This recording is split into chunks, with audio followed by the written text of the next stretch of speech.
அண்ணாச்சி சாக்லேட் வேணாம், காசை கொடுத்துருங்க. சில்லறலப்பா, அதான் சாக்லேட் கொடுத்துருக்குறேன். அது ஏன் பிரச்சனை இல்லையே, நீங்கள் தான் கரெக்டாக பார்த்து சில்லறையை வச்சுக்கணும். எனக்கு காசை கொடுத்துருங்க அண்ணாச்சி. சில்லறை வச்சுக்கிட்டாப்பா இல்லைன்னு சொல்கிறேன், சாக்லேட்டில் எடுத்துக்கோப்பா. அண்ணாச்சி சாக்லேட் வேணுமா வேணாமாங்கிறது முடிவு பண்ணுறது நான்.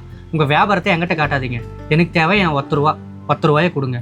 என்னப்பா காலையிலே பிரச்சனை பண்ணிட்டு இருக்க? அதான் சில்லறை இல்லைன்னு சொல்கிறேன்ல. அண்ணாச்சி ஏங்க 1 ரூபா தானே, விடுங்க போலாம் வாங்க. எது 1 ரூபாயா? கேட்டி 1 ரூபா உனக்கு யாராவது சும்மா கொடுப்பானாடி?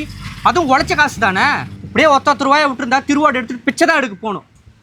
எனக்கு என் காசு வேணும், எடுத்து வையா. ஐயோ, 1 ரூபாய்க்கு என்ன பேச்சு பேசுறாங்க பாருங்களேன்.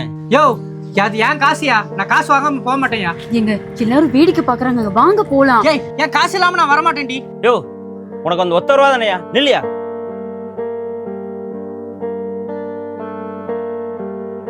டேயா சாமி, நீ கிளம்பியா? மா, இங்க மட்டும் தானா, வீட்டுல இப்படி தானா?